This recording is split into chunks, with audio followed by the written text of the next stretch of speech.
अभी आपको बराह रास्त ले चलते हैं इस्लामाबाद। माहिर कानून इस वक्त गुफ्तगू करें, मीडिया से मुलाहिजा कीजिए। बहस की एक इशू उन्होंने रेज किया कि ये जो पहली जजमेंट थी वो उसका नोट जो आया है माइनॉरिटी जजेस का, उसके बारे में उसके बाद उसको भी वजाहत करनी चाहिए, लेकिन अदालत ने कहा कि ये केस मुख्तलिफ है, वो केस मुख्तलिफ था। ये केस में तो हमने फैसला ये करना है कि क्या इलेक्शन कमीशन ऑफ पाकिस्तान जो तारीख है उसको डिले कर सकती है या नहीं। उस केस के लिए अगर कोई है तो कानूनी कार्रवाई, कोई रिव्यू, कोई मैटर रेज होगा तो हम देखेंगे। फ़िलहाल उसका कोई इस केस से रेलेवेंस नहीं है। कल के लिए बाकी समाअत जो है केस में होगी। कल इंशाल्लाह जो बहस है इलेक्शन कमीशन ऑफ पाकिस्तान के वकील साहब वो भी करेंगे, और उसके बाद जल्द हमें उम्मीद है कि चूँकि एक बड़ा क्रिटिकल इशू है, पूरी कौम देख रही है इस केस को, इसलिए उम्मीद ये है कि इसकी जल्द से जल्द फैसला आएगा। जहाँ तक PTI का ताल्लुक़ है, जो भी फैसला आया इंशाल्लाह उसको हम तस्लीम करेंगे। अच्छा जी, दो तीन बातें हैं जो मैं ऐड करना चाहता हूँ। आज सबसे पहले तो अटॉर्नी जनरल साहब ने ये कहा कि जी आप फुल बेंच बनाएं। कल से आपको पता है कि मरियम नवाज़ की और नून लीग की और PDM के करोड़ों रुपए ये बयानियाँ बनाने पे खर्च हो चुके हैं कि किसी तरीके से चीफ जस्टिस पाकिस्तान को वो अंडरमाइन कर सकें, सुप्रीम कोर्ट को अंडरमाइन कर सकें। और कल से सारी एफर्ट आज आपने देखी है यही हो रही थी। और पनामा के केस में भी आपको पता है कि अचानक मीडिया वालों के कुछ इश्तिहार बड़े बढ़ गए थे। तो मैं तो सुप्रीम कोर्ट को कहूँगा कि कल से जो एफर्ट हुई है सुप्रीम कोर्ट को अंडरमाइन करने के लिए, इसमें भी ज़रा फाइनेंसिस चेक कर लें कि किधर किधर गए हैं, तो उनको पता चल जाएगा। आज जस्टिस मंदोखेल साहब को ये क्रेडिट जाता है जिन्होंने ये करोड़ों रुपया हुकूमत का डबो दिया, ये कह के कि ये हमारा इंटरनल मसला है, आपका प्रॉब्लम नहीं है। आज जब अटॉर्नी जनरल ने कहा कि इसको आप फुल कोर्ट बनाएं या ये करें वो करें, तो उन्होंने कहा कि ये हमारा एक अंदरूनी मामला है, ये हम खुद ही देख लेंगे।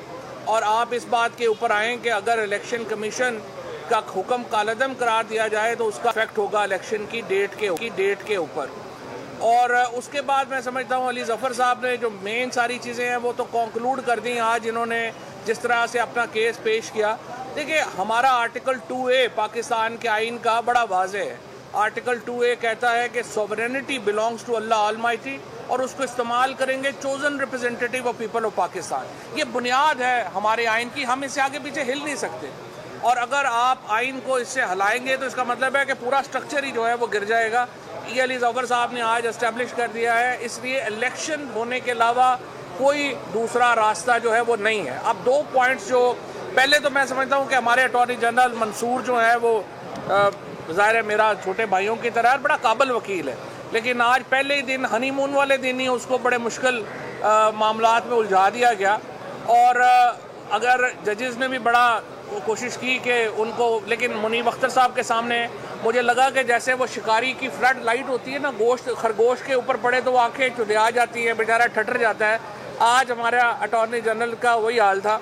तो आर्गूमेंट उनके बड़े इंटरेस्टिंग हैं। एक आर्गूमेंट ये है कि देखिए हमारे पास पैसे नहीं हैं। अब आप मुझे बताइए, मैं तो रिक्वेस्ट भी वहाँ करना चाह रहा था कि अगर एक एटमी मुल्क जिसके पास एटमी ताकत का हामिल मुल्क ये कहे कि हमारे पास 8, 10, 15 मिलियन डॉलर भी नहीं है इलेक्शन कराने के लिए, आप अपना क्या बता रहे हैं लोगों को? अमेरिका की कल कांग्रेशनल हियरिंग्स होगी, वो कहेंगे जिस मुल्क के पास 10-15 मिलियन डॉलर नहीं है इलेक्शन कराने के लिए, उसके ऊपर आपने ये एटमी ताकत का सारा मामला उसके पास है।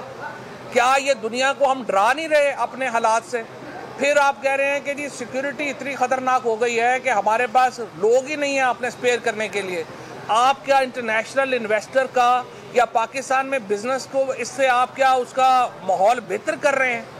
मैं तो सुप्रीम कोर्ट से ये दरख्वास्त करना चाहता हूँ कि इनके ये दोनों आर्गूमेंट सुन लें, लेकिन इनको लिखें ना, क्योंकि अगर ये लिखेंगे तो कल कांग्रेशनल हियरिंग्स में, कल दुनिया में ये चीज़ें पेश होंगी कि पाकिस्तान की हुकूमत तो खुद कह रही है कि हमारी हालत इतनी पतली है कि हम 10-15 मिलियन डॉलर देने जोगे भी नहीं हैं, और हम 15-20 हज़ार लोग भी हमारे जो है वो फौज से स्पेयर नहीं हो सकते इलेक्शन कराने के लिए। इमरान खान के घर के ऊपर जमान पार्क पे हमला करना हो तो 1 घंटे में 4500 लोग अरेंज हो जाते हैं। इलेक्शन कराने हो तो फिर इनके पास लोग नहीं है। मेरा ये ख्याल है कि बड़ा अच्छे माहौल में और एक कंसेंसस से सुप्रीम कोर्ट आगे बढ़ रही है।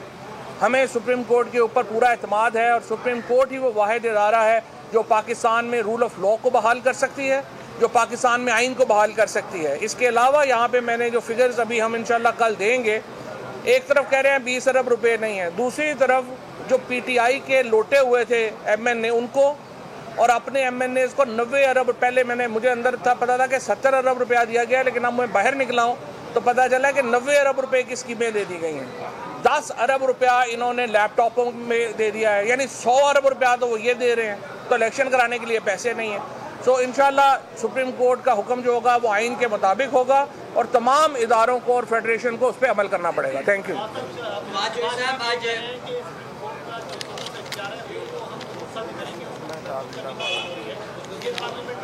देखिए, बात यह है कि सुप्रीम कोर्ट के जो बेंचेस का बनना है या सो मोटो लेना है, ये तमाम बातें बहस तलब हैं और इन पे बहस हो सकती है। और मेरा ये ख्याल है कि पॉलिटिकल पार्टीज़ को एक कंसेंसस से इसके ऊपर बढ़ना चाहिए। ये तो बात सही है, सुप्रीम कोर्ट में या सारी हमारी सुपीरियर कोर्ट्स में जजेस की तैनाती से लेके बेंचेस बनाने के इख्तियारात, सो मोटे इख्तियारात, इनके ऊपर एक गौर व हौज की ज़रूरत है, जस्टिस सिस्टम को बदलने की ज़रूरत है। लेकिन दूसरी तरफ आप देखिए कि हमें एक मौका होता है हर काम का। इस वक्त अगर सजाद अली शाह साहब को जब 1997 में हटाया गया था, सुप्रीम कोर्ट के ज़्यादातर जजेस ने हटाया था, लेकिन आज वो विलन नहीं है। सजाद अली शाह हीरो है और जिन जजेस ने हटाया था वो विलन है। वक्त होता है हर काम करने का। जी मौसम, ये सवाल है कि प्राइम मिनिस्टर शहबाज शरीफ साहब ने तनकीद का निशाना बनाया है आपसे कुछ देर पहले एक दफ़ा फिर जुडिशरी को। उन्होंने कहा है कि उन्होंने ये भी हवाला दिया कि सियासतदानों पर इतने केसेस हैं तो जजेस पर कितने हैं। इसके साथ उन्होंने कहा है कि ये जो 3-2-4-3 ये जो फैसले का तनासुब बार बार कल से बताया जा रहा है, उस हवाले से उन्होंने ये भी कहा है कि इस हवाले से अब हमें कानून साजी की ज़रूरत है। अगर हमने सबक ना सीखा तो हमारे लिए फिर आगे बहुत चले। देखिए, मैं समझता हूँ कि कानून साजी होनी चाहिए, कोई शुबा ही नहीं है। सुप्रीम कोर्ट के इख्तियारात को लेके और तैनातियों को लेके इसके ऊपर होना चाहिए। और अगर एक फेयर सिस्टम हमें मिल जाए, जो मरियम नवाज़ और कहते हैं ना कि फेयर और तराजू के दोनों पलड़े बराबर होने चाहिए और उसके बाद लेवल प्लेइंग फील्ड होनी चाहिए। जिस दिन पाकिस्तान में ये दोनों प्रिंसिपल लग गए ना, मरियम नवाज साहिबा जो है उनको अपना मेकअप का सामान भी पैक करने का टाइम नहीं मिलना, इन्होंने लंदन भागना है। तो इसलिए ये करें, वो काम करें, ये लेवल प्लेइंग फील्ड और तराजू के दोनों पलड़े बराबर करें और उसके बाद देखें इन्हें कैंडिडेट भी कोई मिल गया तो मुझे कहिए।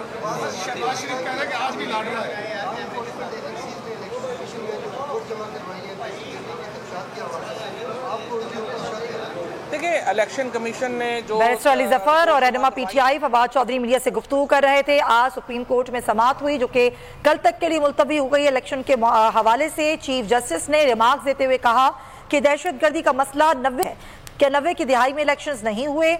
चीफ जस्टिस ने कहा किसी सियासी लीडर की जानें कुर्बान हुई। पीपल्स पार्टी की सरबरा बेनजीर भुट्टो की शहादत बहुत बड़ा सानहा था। इन तमाम हालात के बावजूद इंतखाबात होते रहे हैं। खबरों का सिलसिला जारी है, वक्त हुआ है ब्रेक का, और ब्रेक के बाद देखिए